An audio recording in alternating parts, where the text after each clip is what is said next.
true. I didn't even think about that. That's crazy. You got to get with these. Where are you right now? Right now, I'm in my studio. I'm in Miami, Florida. Just chilling. Actually, sorry, my mom just called. You can see the ocean right here. Wait, It's so beautiful. No. Damn, I got to jump on YouTube. I mean, I'm doing the wrong type of business. I need to be singing Backyard. on YouTube. Wow, that's awesome. You know, Florida's been having some issues. Florida and Georgia have been wilding out. Nah, I know. It's like the Wild West out here. It's like Texas. You know, I'm from Texas originally. Oh, I'm from Louisiana. Nice. What part? San Antonio. Oh, Wild West. Oh, yeah. Dude, it must be crazy for a dude like you who loves to perform and be on stage in quarantine. How are you connecting with fans at the time? Yeah, it's definitely tough because, you know, I love to travel so much, but, you know, in this time, I'm really just sticking to IG Live and performing on there and just making videos and really, I'm actually just taking a lot of time to reflect and listen to my old music and figure out what I really want to put out when this is all, you know, over with. So it's a good time to just, you know, get to know myself and to dig a little bit deeper, you know. Yeah.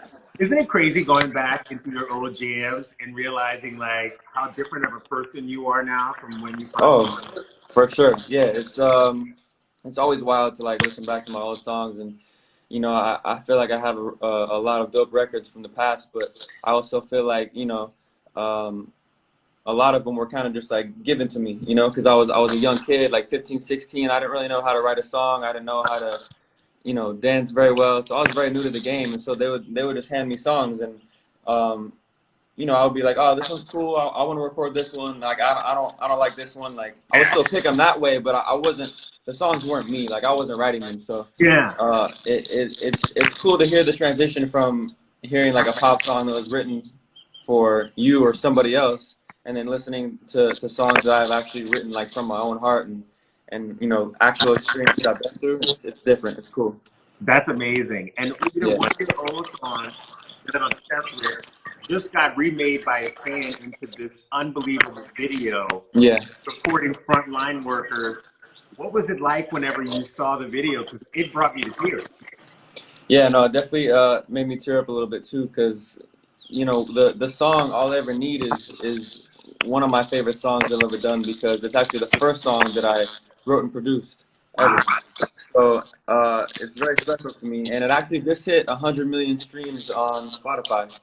So that's pretty crazy. It just hit that like 3 days ago. It's pretty nuts. Hey, you got 100 million streams on Spotify? Yeah, to my first ever record that I produced. But that just goes to show, like, when you write a song and put your own heart and feel into it, like, people are gonna resonate with that more because it's coming from you, actually, you know? No, it's the power of emotion. But how Exactly. old were you when you made that song? I was 16, I think. I am 33 years old. I cannot put my emotions in a letter, in a text message, and here you are putting your 16-year-old emotions. It's crazy. To a song with a hook, a melody. So wild. This is insane. I couldn't believe it, honestly. It's a huge blessing, but you know, the song is really just about depending on that one person that, you know, that you don't need any of these other material things. You don't need anybody else. It's just that one person is all you need, and that's what I feel like is what we're going through right now with these people that are in the hospitals, you know, fixing up all the patients and the grocery workers that are still bagging up all the groceries. Like we need these people to survive. So they're the real MVPs for sure. People forget about the grocery workers. No, they do. I bring a bottle of vodka and tequilas, and I put them in my mailbox for my. So you see, if you're in LA and you see a drunk postal worker. Oh yeah, they're seeing the most people. So shout out to them. It's crazy. What else are you doing to help out? Because I heard you're doing big things. Yeah, actually, you talking about right now in quarantine? Yeah. Yeah, right now I'm pretty much just waking up every day, working out on my balcony, making music and just staying creative, and that's really it, you know? So I hear on May 15th you're going to perform at a virtual graduation. Yeah. How crazy. First, you were homeschooled. Yeah, I was homeschooled. This is definitely a cool opportunity for me because I've never graduated before, and this is just cool to be a part of. Like especially like an all-girls school, and getting able to perform all I ever need for them is pretty sweet. So Isn't that crazy how like you get to do that for these girls who are probably missing out on like one of the most important days of their life? yeah, yeah. I mean, it sucks because I know like freshman year, like this is what like the end game. This is what you think about, like, oh, like graduation. What am I gonna wear? Like all the parties, like, and then you're just stuck in your house. But that's not that bad though. You get to chill in your PJs with your hat on and You're good. Osmo, chill. roll Yeah, your Zoom, and you're good. You're good. yeah. That's all you need. Do you ever think about, your life had you gone to school? Like, do you ever miss out on those things that, most people do, like prom and homecoming? Honestly, I never really missed it because when I was supposed to be in high school or going to prom or graduating, I was traveling the world, going to Japan, Italy, South America, like. So I wasn't like tripping and like, oh, I wish I would have went to prom or like, Yeah. nah. But I don't think anything really would have been different if I would have stayed in school. I think it just would have been harder for me to focus because it was like it was just popping at the time. Like I was posting videos every week, getting millions of views. Like people would just nonstop bothering me in school. So it was kind of just for the best, like to just be homeschooled.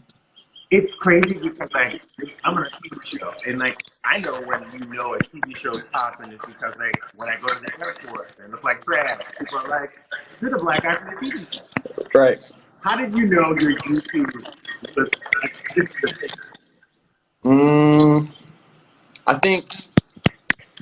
I mean, I knew it started turning into a thing when I went to school, and people were starting to give me a hard time about it. Like I would just be doing my thing, and people would be like, like what are you doing? Like I don't really like. You should just stop doing that because like, like just whatever. Like there's just no good reason why they like didn't want me to do that. So I was just like, all right, cool. Like I'm getting to y'all a little bit. Like it's starting to work a little bit. And then I go to the mall, and then I can't even really shop in peace. Like girls just coming up left and right. And I think when I was about like 13, 14, like 14 years old, and I was like, at the mall every weekend, and I started like creating mobs in the mall. There'd be like hundreds of people like just gathering around. And as a kid, I was like, what is happening? Like this is so weird. Because like I was always bouncing around from house to house. Like I never was like living in one town for a long time. So I never really made like too many friends like I was like really close with. So I was always just kind of like that one kid in the back of the class that's just like, looking at everybody and trying to figure out what's going on. Like Say to himself. Yeah, like a real like, loner type kid. So going from that perspective to like girls, like hundreds of girls at the mall, like just trying to get a peek at like, oh, like where's he at? Like it was so weird as a kid at 14 to be like, whoa, this is like a life switch, like quick. So it's cool. Look, you have a long time till fatherhood. But would you ever let your kids do and go down that path that you went on? For sure. I don't think there's anything that I would stop my kids from doing. Like if it's something they love, or if it's something that I may not understand, but they just have a good time doing it, like I'm gonna let them do it. As long as it's safe. But I don't ever want to be a parent that's like, nah, you can't do that because I don't think it's a good idea, or I just don't believe in it. Like, nah, it's not me. Look, I know a lot of kids have dreams, and a lot of people say, I'm going to be this, and I'm going to be this, and no one really works to it. But a lot of times your parents can't see that dream. Can't envision it for you. What was it like to have parents that supported you through this journey? I mean, it's meant everything to me because I wouldn't be here without my mom. I was raised by a single mother, and I'm an only child, so we're like this. So having her support was really all I needed, and from there, like once I got it, it was just like straight to the top. Like she was helping me film my videos, like giving me different ideas. Like she actually she once it got to a certain point of me doing so well on YouTube, she quit her job. Wow. Just to full time help me like keep going even and make it go further. So it's just been amazing. If you hadn't broke your mama off this Mother's Day with the G-Wagon or like that fat ass diamond ring, I'm gonna come find you in Miami with Trick Daddy and we gonna fight. Okay? Because I know some people. I know Nicky Jam. I know Oh man, Bad Bunny is in we Miami know right all the now. same people. I'm gonna come fight. I'm gonna come fight you. Yo, pull up. I'm gonna pull up. That G-Wagon better be an autobiography. Don't even try to get her. Don't even try to give her that 550. I will knock you out. Look, you've gotten to work with some really goddamn cool people. Yeah, Pitbull, Juicy J was like my shit when I was growing up. for sure. Who would you love to work with in the future? I think I would love to work with Miguel and Ariana Grande and Sabrina Claudio. You know what? Those are three good choices. Yeah. I mean, Ariana Grande can't be that hard to get at this point because we are Nah, at 100 million streams. we can get to it. We can get to it. Yeah. I know her publicist. We can get to Yeah. it. You have this. It's crazy because like when I look at the photos, it's like, oh, this white kid, and then all of a sudden this voice comes out, and it's like, holy fuck, there's like some real soul and some real grit to it. Where does that come from in your voice?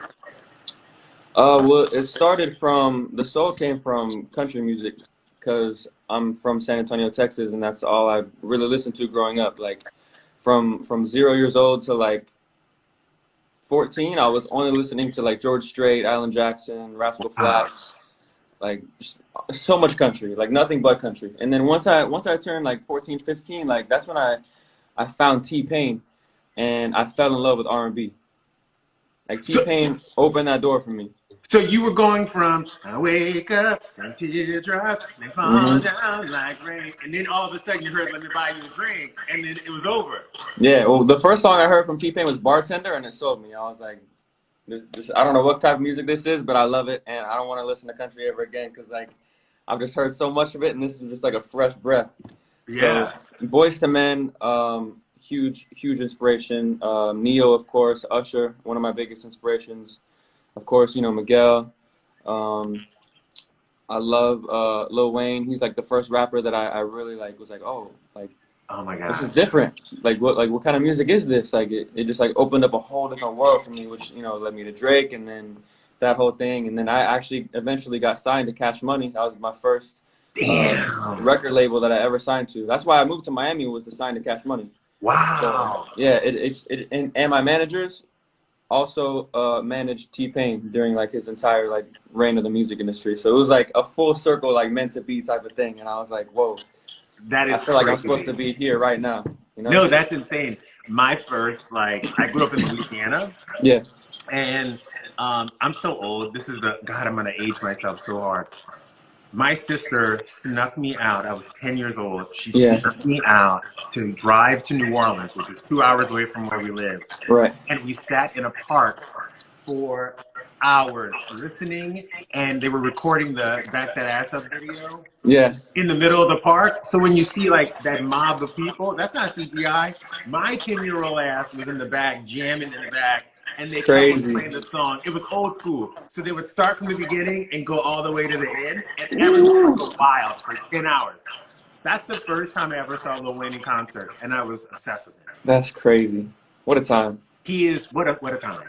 What a time to be alive when auto-tune and fucking T-Pain comes through. No. A lot of people the entire game. T-Pain. They should never underestimate T-Pain, ever. Damn. What's the first thing you're doing out of isolation? First thing I'm doing is balling with my bros because I haven't seen my boys in a while and I love to play basketball. And probably after that, I'm going to go get some brunch at Ball Harbor. And then hit the beach, honestly, because I miss the beach. I live right on the sand and I get to look at it every day. And every day is like the most beautiful beach day I've ever seen, but I just can't go down there. So it's like crazy. The biggest tease. So I'll probably go to the beach, honestly.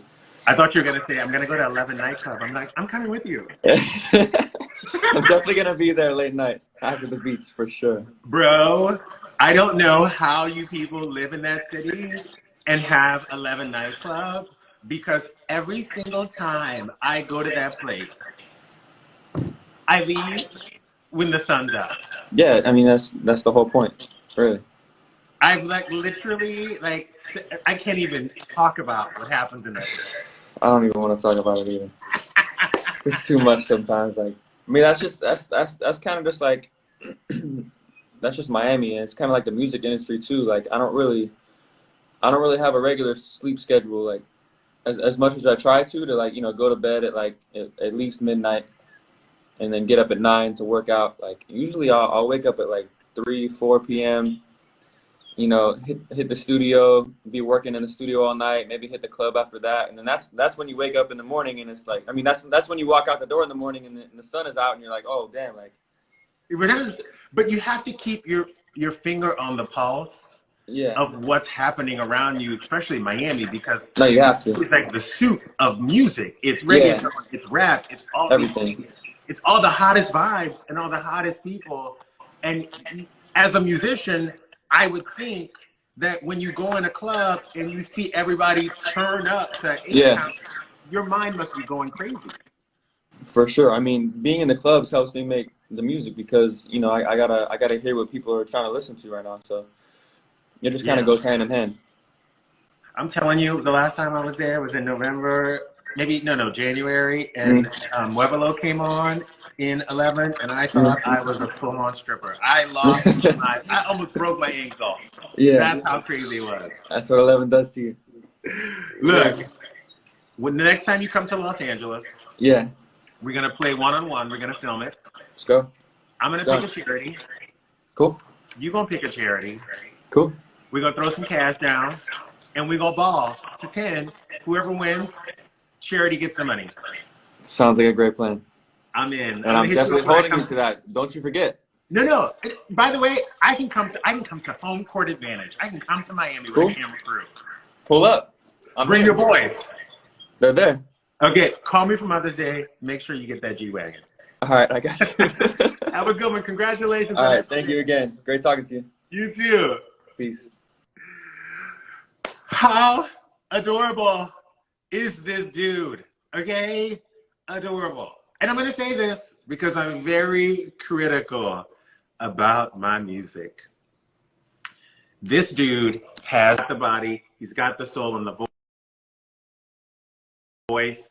He honestly is one of those musicians where you could tell that his music means more to him than anything.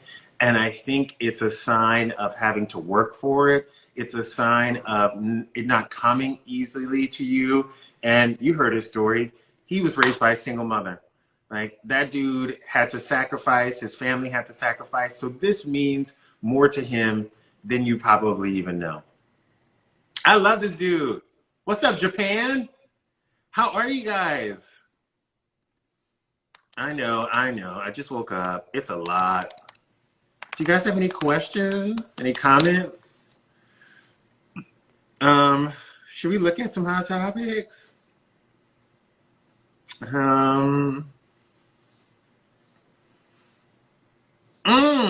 Ooh, wait, y'all.